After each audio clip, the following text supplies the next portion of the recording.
ഈ നമ്മുടെ പൈലറ്റും എസ്കോർട്ടും മാത്രമാക്കി മറ്റ് ഈ മോട്ടോർ കാർഡിന്റെ കാര്യത്തിലൊക്കെ ഒരു തീരുമാനം ബ്ലാക്ക് കാർ അല്ല, ഞാൻ ഒരു കാര്യമുണ്ട്.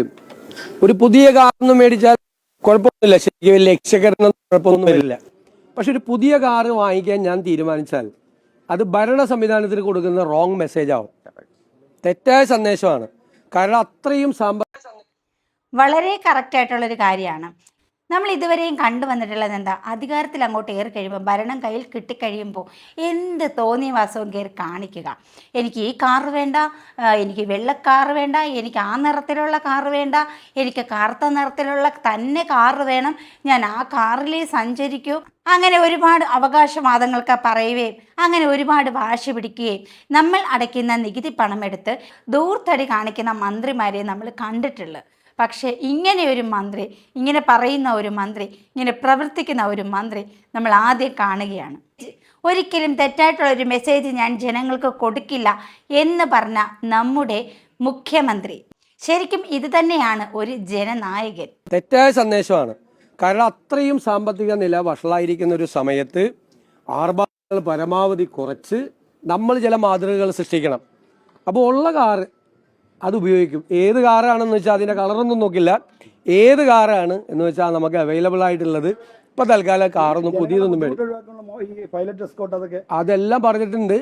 അതെല്ലാം ഖജനാവിൽ കാര്യമായിട്ടൊന്നുമില്ല, എല്ലാം കട്ടുമുടിച്ച് കാലിയാക്കി വെച്ചിരിക്കുകയാണ്.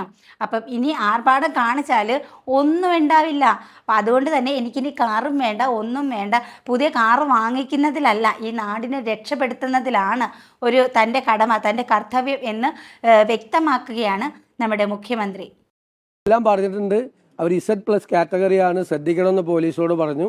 എങ്കിലും പറഞ്ഞു, ഞാൻ കരുതുന്നത് വലിയ ആർഭാടത്തോടെ വളരെ പത്രാസിലൂടെ റോഡിലൂടെ പോയാൽ ആളുകൾ എന്നെ ചിലപ്പോൾ അവർ പുറത്തൊന്നും പറയില്ലായിരിക്കും, പക്ഷെ ഉള്ളിൽ കളിയാക്കിച്ചിരിക്കും. അതിൻ്റെ അത്രയൊന്നും ആയിട്ടില്ല ഞാൻ. അപ്പോൾ അത് ഏറ്റവും ലളിതമായി ഏറ്റവും കുറച്ച് ചെയ്യണമെന്ന് അവരോട് പറഞ്ഞിട്ടുണ്ട്. പിന്നെ 100% കറക്റ്റാണ്.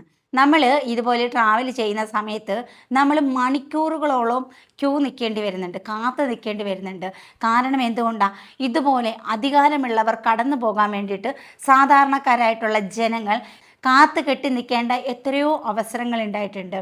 നമ്മൾ ജനങ്ങളാണ്, നമ്മൾ സാധാരണക്കാരായിട്ടുള്ള ജനങ്ങൾ. അതിനകത്തൊരു രോഗികളുണ്ടാകാം, എന്തെങ്കിലും വളരെ പെട്ടെന്ന് ചെല്ലേണ്ട ആവശ്യങ്ങൾ കൊണ്ട് യാത്ര തിരിച്ച ആൾക്കാരുണ്ടാകാം. എത്രയും പെട്ടെന്ന് ചെന്നെത്തേണ്ട സ്ഥലത്ത് ഇവരുടെ വരവോട്, ഇതുപോലെയുള്ള അധികാരങ്ങളുള്ളവരുടെ വരവോടുകൂടി നമ്മൾ മണിക്കൂറുകളോളം റോഡിൽ കാത്തു നിൽക്കേണ്ട അവസ്ഥ ഉണ്ടായിട്ടുണ്ട്.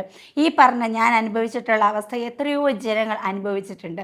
ഞാൻ തന്നെ പലവട്ടം ചിന്തിച്ചു പോയിട്ടുണ്ട്, എന്ത് പ്രത്യേകത. മന്ത്രിയൊക്കെ സത്യം കറക്റ്റായിട്ടുള്ള കാര്യമാണ്, മന്ത്രിയാണ്, ശരി തന്നെ, സമ്മതിക്കുന്നു എന്ന് കരുതിയിട്ട് ഇത്രയധികം ജനങ്ങളെ വലച്ചിട്ട് വേണം ഇത്രയധികം എസ്കോർട്ടോടുകൂടി ഈ മന്ത്രിയുടെ വാഹനങ്ങൾ കടന്നു പോകാൻ വേണ്ടി എത്ര മണിക്കൂറുകൾ നമ്മൾ ഇവർ പോകാൻ വേണ്ടി, ഈ അധികാരമുള്ളവർ മന്ത്രിമാർ പോകാൻ വേണ്ടിയിട്ട് നമ്മൾ മണിക്കൂറുകളോളം നമ്മൾ കാത്തു കെട്ടിക്കിടക്കണ്ട.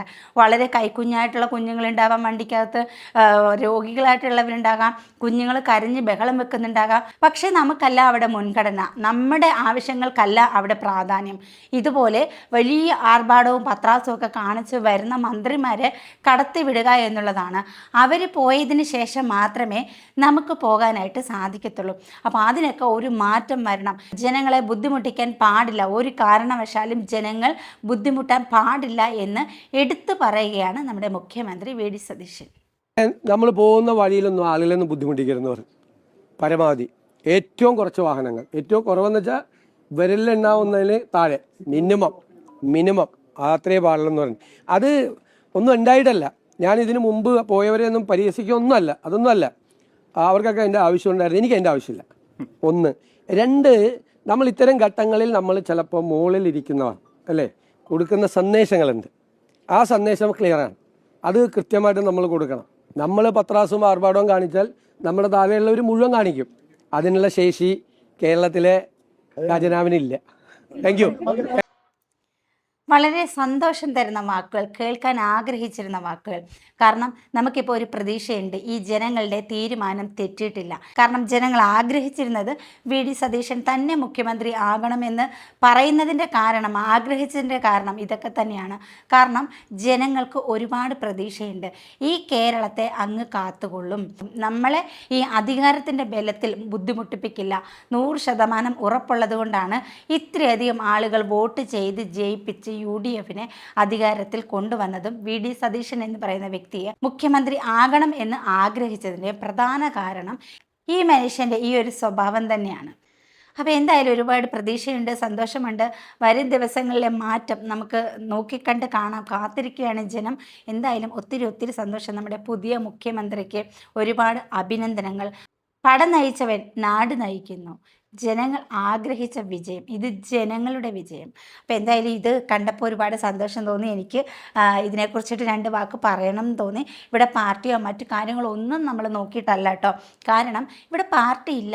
നമ്മുടെ നാടിനെ നയിക്കാൻ, നമ്മുടെ നാടിനെ സംരക്ഷിക്കാൻ കഴിവുള്ളവർ, അതിന് പ്രാപ്തയാകുന്നവർ മുന്നോട്ട് വരട്ടെ എന്ന് മാത്രമേ ആഗ്രഹിച്ചിട്ടുള്ളൂ. അപ്പോൾ എന്തായാലും മുങ്ങി താഴ്ചയിൽ നിന്ന് നമ്മുടെ കേരളത്തെ രക്ഷിക്കട്ടെ. അപ്പോൾ ഈ ഒരു വിഷയത്തെക്കുറിച്ചിട്ട് നിങ്ങളുടെ അഭിപ്രായം കമൻറ്റ് ചെയ്യുക. അപ്പോൾ ഇത് പാർട്ടി വെച്ചിട്ട് ദയവ് ചെയ്ത് നിങ്ങൾ കമൻ്റ് ഇടരുത്. നല്ലത് കണ്ടാൽ നമ്മൾ നല്ലതാണെന്ന് പറയാൻ നമ്മൾ ഒട്ടും മടി കാണിക്കേണ്ട കാര്യമൊന്നുമില്ല. എന്തായാലും ലൈക്ക് ചെയ്യാനും ഷെയർ ചെയ്യാനും കമൻറ്റ് ചെയ്യാനും മറക്കരുത്. കൂട്ടത്തിൽ ഹൈപ്പ് ചെയ്യാനും കൂടി മറക്കരുത്. മറ്റൊരു വീഡിയോ ആയിട്ട് വീണ്ടും കാണാം. ടാറ്റാ.